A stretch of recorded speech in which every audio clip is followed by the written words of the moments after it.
வணக்கம். பரபரப்பு மீடியா செய்திகளுக்காக நான் நிரோஷன்.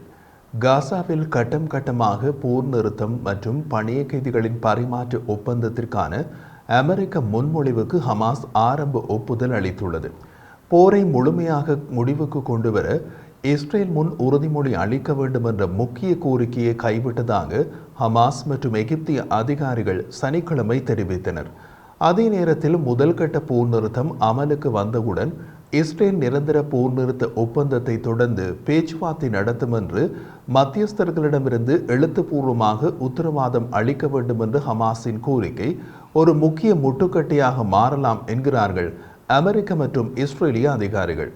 ஹமாஸ் பிரதிநிதி அசோசியேட்டட் பிரஸிடம் கூறிய போது போர் மீண்டும் தொடங்கப்படாது என்றும் நிரந்தர போர் நிறுத்தம் அடையும் வரை பேச்சுவார்த்தைகள் தொடரும் என்றும் மத்தியஸ்தர்களிடமிருந்து வாய்மொழி அர்ப்பணிப்புகள் மற்றும் உத்தரவாதங்களை பெற்ற பின்னர் குழுவின் ஒப்புதல் கிடைத்தது. இப்போது இந்த உத்தரவாதங்கள் எழுத்து மூலம் காகிதத்தில் இருக்க வேண்டும் என்ற நிலைப்பாடு ஏற்பட்டுள்ளது என்றார். எப்படியாவது போரை முடிவுக்கு கொண்டு வந்துவிட வேண்டும் என்பது ஹமாஸின் நிலைப்பாடு. இஸ்ரேல் அதற்கு தயாராக இல்லை. மத்தியஸ்தர்களிடமிருந்து எழுத்துப்பூர்வ உறுதிமொழிக்கான ஹமாஸின் கோரிக்கையை இஸ்ரேல் நிராகரிக்கிறது. இஸ்ரேலிய ஊடகம் வாலா வெளியிட்ட தகவலின்படி மொசாட்டின் தலைவர் டேவிட் பார்னியா இஸ்ரேலின் நிராகரிப்பை கத்தாரின் மத்தியஸ்தர்களுக்கு தெரிவித்தார். தேவைப்பட்டால் இரண்டாம் கட்ட போர் நிறுத்தம் தொடர்பான பேச்சுவார்த்தைகள் காலவரையின்றி நீடிக்கப்படலாம் என்றும் இஸ்ரேலிய தரப்பால் கூறப்பட்டுள்ளது. 3 கட்ட போர் நிறுத்தம் மற்றும் கைதி பரிமாற்றத்தில் 3வது கட்டத்தில்தான் நிரந்தர போர் நிறுத்தம் வருகிறது. இஸ்ரேல் இரண்டாம் கட்டத்தை தாண்டி போக தயாராக இல்லை. இருதரப்பிலும் ஏற்றுக்கொள்ளக்கூடிய ஏதோ ஒரு விஷயத்தில் வாஷிங்டன் சமரசம் செய்து வைக்கப் போவதாக அமெரிக்க ஊடகம் ஆக்சியோஸ் தெரிவித்தது. மேலதிக விவரங்களை அவர்கள் தெரிவிக்கவில்லை. மேலும் சிஐஏ இயக்குனர் பில் பர்ன்ஸ் அடுத்த வாரம் தோகாவுக்கு போய் பேச்சுவார்த்தைகள் இணைந்து கொள்ளப் போவதாக ஆக்சியோஸ் கூறுகிறது. எகிப்தின் அரசுடன் இணைந்து அல் கஹேரா தொலைக்காட்சி வெளியிட்ட தகவலின்படி சாத்தியமான ஒப்பந்தத்தில் நிலுவையில் உள்ள சிக்கல்களை பற்றி விவாதிக்க எகிப்திய, இஸ்ரேலிய மற்றும் அமெரிக்க பிரதிநிதிகளை நடத்தும் பேச்சுவார்த்தைகள் ஹைரோவில் நடக்க உள்ளது. ஒரு மூத்த அதிகாரியை மேற்கோள் காட்டி அல் கஹேரா தொலைக்காட்சி எகிப்து ஹமாஸுடன் போர் நிறுத்தம் மற்றும் பணைய கைதிகள் பரிமாற்ற ஒப்பந்தத்தை முடிப்பதற்கும் பேச்சுவார்த்தை நடத்தி வருவதாக தெரிவித்துள்ளது. ஹமாஸின் நிலைப்பாடு ஒரு ஒப்பந்தத்தில் சிக்கல்களை அதிகமாக்குகிறது என்று இஸ்ரேல் சமீபகால நாட்களில் எச்சரிக்கையுடன் குரல் கொடுத்துள்ளது. இஸ்ரேலின் பேச்சுவார்த்தை குழுவில் உள்ள ஒரு அதிகாரி பெயர் வெளியிடப்படாத நிலையில் ஒரு ஒப்பந்தம் ஏற்படுவதற்கான வாய்ப்பு இருப்பதாக கூறினார். ஆனால் அதில் ஹமாஸ் எதிர்பார்க்கும் நிரந்தர போர் நிறுத்தம் இருக்காது என்றார்.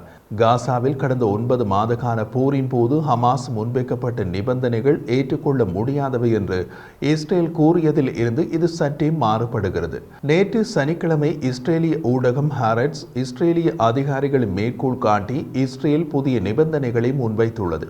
அது பேச்சுவார்த்தைகளை சில வாரங்களுக்கு நீடிக்க வைக்கக்கூடும். பேச்சுவார்த்தைகளில் இஸ்ரேல் கடுமையான நிலைப்பாட்டை வெளிப்படுத்தியதாக பேச்சுவார்த்தைகளை நன்கு அறிந்த பெயரிடப்படாத இஸ்ரேலிய ஆதாரத்தை ஹெரட்ஸ் மேற்கோள் காட்டியுள்ளது. இஸ்ரேலின் சமீபகால நிலைப்பாட்டிற்கு ஹமாஸ் ஏற்கனவே ஒப்புதல் அளித்துள்ளது. ஆனால் வெள்ளிக்கிழமை நடந்த கூட்டத்தில் இஸ்ரேல் புதிய நிபந்தனைகளை முன்வைத்ததாக வெளிநாட்டு வட்டாரங்கள் தெரிவித்தன. இந்த பேச்சுவார்த்தை குறைந்தபட்சம் 3 வாரங்களுக்கு தொடரும் என இஸ்ரேலிய வட்டாரங்கள் மதிப்பிட்டுள்ளதாக பல இஸ்ரேலிய ஊடகங்கள் தெரிவித்துள்ளன. ஆனால் அனைத்து தரப்பினரும் ஒப்பந்தம் ஏற்படுவதற்கு இன்னமும் உத்தரவாதம் இல்லை என்று எச்சரித்தார். அமெரிக்க முன்மொழிவுக்கு ஹமாஸுக்கு கொடுக்கப்பட்டு பல வாரங்கள் ஆகிவிட்டன. இவ்வளவு வாரங்களும் ஹமாஸ் அந்த அமெரிக்க முன்மொழிவை நிராகரித்து வந்தது. இப்போது அதே அமெரிக்க முன்மொழிவை ஹமாஸ் எந்த மாற்றமும் இல்லாமல் ஏற்றுக்கொள்ள தயாராகிவிட்டது. அதற்கு ஹமாஸின் பலவீனம் காரணமாக இருக்கலாம், ஹமாஸுக்கு கொடுக்கப்படும் அழுத்தம் காரணமாக இருக்கலாம், அல்லது வெளியே கூறப்படாத 3வது காரணமும் இருக்கலாம். அப்படியான சூழ்நிலையில் இஸ்ரேல் அதை ஏற்றுக்கொள்ள அவசரம் காட்டாது என்பதே இப்படியான பேச்சுவார்த்தைகளின் பாடம். அதன் அடுத்த கட்டம் இஸ்ரேல் புதிதாக நிபந்தனைகளை ஒவ்வொன்றாக மேசையில் போடும். ஹமாஸ் இதுவரை புதிய நிபந்தனைகளை ஏற்றுக்கொள்ள தயாராக இருப்பார்கள் என்று இஸ்ரேல் பார்க்க விரும்பும். அப்போதுதான் ஹமாஸ் போர் நிறுத்தம் ஏற்படுவதில் எவ்வளவு அவசரத்தில் உள்ளார்கள் என்பதை தெரிந்து கொள்ள முடியும்.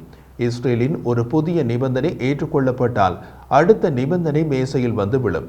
தவிர ஒப்பந்தம் செய்யப்பட்டால் போரை நிறுத்த வேண்டி வரும். ஹமாஸை பலவீனப்படுத்த முடியாது. இப்போது இஸ்ரேல் காசாவில் ஹமாஸை பலவீனப்படுத்தி கொண்டிருக்கிறது. அதை எவ்வளவு காலத்திற்கு தொடர முடியுமோ அவ்வளவு காலத்திற்கு தொடரவே இஸ்ரேல் விரும்பும். நாளாக நாளாக வாரங்கள் போக போக ஹமாஸ் மேலதிகமாக நிபந்தனைகளுக்கும் சம்மதிக்க வாய்ப்பு உண்டு. இப்போது இறங்கி வந்திருப்பது ஹமாஸ் என்பதால் மொசாட்டின் தலைவர் டேவிட் பார்னியாவும் வேறு ஓரிரு அதிகாரிகளும் தீவிரமாக இது நடப்பது போல காட்டிக்கொண்டு தோகாவுக்கும் ஹைரோவுக்கும் பறந்து கொண்டு இருப்பார்கள்.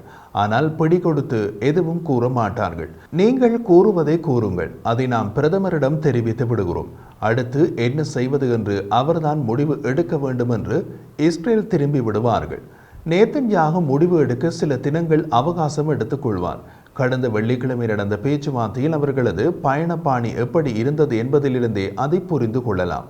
முன்பெல்லாம் இஸ்ரேலிய பேச்சுவார்த்தை குழு தோகா அல்லது கைரோ சென்றால் 2 அல்லது 3 தினங்கள் தங்கியிருந்து பேச்சுவார்த்தை நடத்துவார்கள்.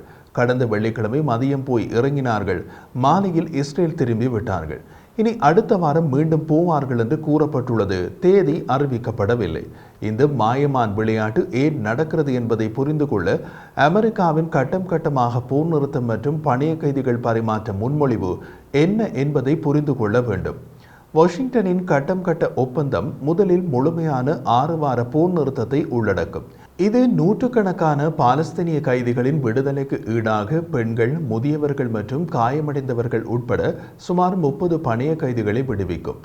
இந்த 42 நாட்களில் இஸ்ரேலிய படைகள் காசாவின் மக்கள் தொகை அதிகமுள்ள பகுதிகளில் இருந்தும் வெளியேறி இடம்பெயர்ந்த மக்களை வடக்கு காசாவில் உள்ள அவர்களது வீடுகளுக்கு திரும்ப அனுமதிக்கும். அந்த காலகட்டத்தில் ஹமாஸ், இஸ்ரேல் மற்றும் மத்தியஸ்தர்கள் 2ஆம் கட்டத்தின் விதிமுறைகளை பேச்சுவார்த்தை நடத்துவார்கள். இது மீதமுள்ள ஆண் பணிய கைதிகள், பொதுமக்கள் மற்றும் துருப்புக்களை விடுவிக்க முடியும் என்று அதிகாரிகள் தெரிவித்தனர். பதிலுக்கு இஸ்ரேல் கூடுதல் பாலஸ்தீனிய கைதிகளையும் விடுவிக்கும். 3ஆம் கட்டத்தில் இறந்த பணிய கைதிகளின் உடல்கள் உட்பட மீதமுள்ள பணிய கைதிகள் திரும்ப பெறப்படுவதையும் பல ஆண்டுகள் நீடிக்கக்கூடிய காசாவின் புனரமைப்பு திட்டத்தின் தொடக்கத்தையும் காணலாம்.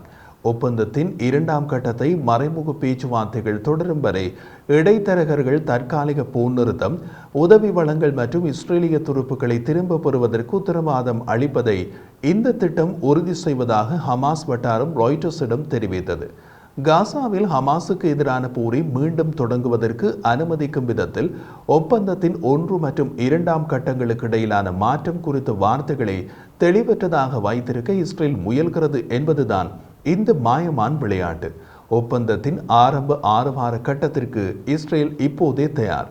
2ஆம் கட்டம் தொடர்பாக பேச்சுவார்த்தை நடத்தவும் இஸ்ரேல் தயார். ஆனால் அமெரிக்க முன்மொழிவில் உள்ள மற்றொரு வாக்கியம் தந்திரமானது. அந்த வாக்கியம் ஒப்பந்தத்தின் 2ஆம் கட்ட பேச்சுவார்த்தைகள் தொடரும் வரை இடைத்தரகர்கள் தற்காலிக போர் நிறுத்தம், உதவி வழங்கல் மற்றும் இஸ்ரேலிய துருப்புக்களை திரும்ப பெறுவதற்கு உத்தரவாதம் அளிக்க வேண்டும் என்பதுதான். அதன் அர்த்தம் என்ன? 2ஆம் கட்ட பேச்சுவார்த்தைகளை ஹமாஸ் வார கணக்கிலோ மாத கணக்கிலோ இழுத்து கொண்டு போனால் அதுவரை தற்காலிக போர் நிறுத்தம். வருடக்கணக்கில் நீண்டு கொண்டு போனால் அதுதான் ஹமாஸ் கோரும் நிரந்தர போர் நிறுத்தம்.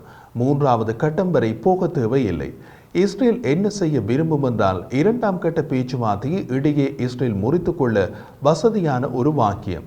உதாரணமாக 2ஆம் கட்ட பேச்சுவார்த்தையில் இஸ்ரேல் கொடுக்கும் முன்மொழிவுகளில் 75% நிபந்தனைகளை ஹமாஸ் நிராகரித்தால் அதற்கு ஒரு காலக்கெடு கொடுத்து பேச்சுவார்த்தைகளை இஸ்ரேல் முறித்துக்கொள்ள வசதியாக ஒரு வாக்கியம் இருக்க வேண்டும்.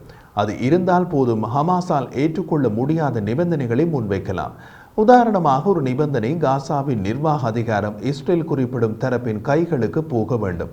மற்றொரு நிபந்தனை, அவர்கள் மீது ஹமாஸோ வேறு பாலஸ்தீனிய இயக்கங்களோ தாக்குதல் நடத்தாது என்ற உத்தரவாதத்தை ஹமாஸ் கொடுக்க வேண்டும். 3வது நிபந்தனை, இஸ்ரேலில் தாக்குதல் நடத்த உத்தரவிட்டு ஹமாஸ் தலைவர்கள் காசாவில் இருந்து வெளியேற்றப்பட்டு அவர்களுக்கு தோகாவில் அடைக்கலம் கொடுக்க வேண்டும். அப்படி 4 நிபந்தனைகளை விதித்தால் 4இல் 3 75%. ஹமாஸ் நிராகரிக்கிறதா இல்லையா என்பது ஒரு வாரத்திற்குள் கூற வேண்டும் என்பது காலக்கெடு. நிராகரித்தால் பேச்சுவார்த்தையை முறிகிறது, தற்காலிக போர் நிறுத்தமும் முறிகிறது. காசாவில் மீண்டும் போர்.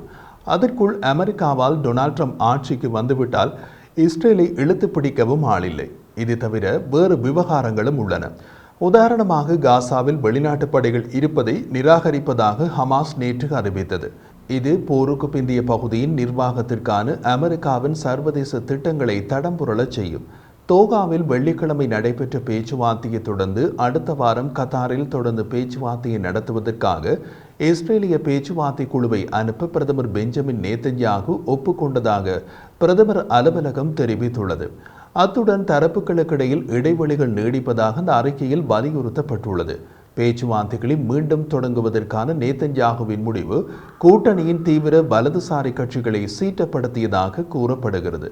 போர் முடிவுக்கு வந்தால் அரசாங்கத்தை கவிழ்க்கப் போவதாக தீவிர வலதுசாரி கட்சிகள் அச்சுறுத்துகின்றன. நவம்பரில் ஒரு வார கால போர் நிறுத்தத்தில் 240 பாலஸ்தீனிய கைதிகளுக்கு பதில் 105 பணிய கைதிகளை ஹமாஸ் விடுவித்தது. அதன் பிறகு கத்தார், எகிப்து மற்றும் அமெரிக்காவினால் மத்தியஸ்தம் செய்யப்பட்ட பேச்சுவார்த்தைகள் இதுவரை காசாவில் ஒரு போர் நிறுத்தம் மற்றும் சிறைப்பிடிக்கப்பட்டவர்களை விடுவிப்பதில் தோல்வியடைந்துள்ளன. தற்போதைய முயற்சிக்கு என்ன நடக்கிறது பார்க்கலாம்.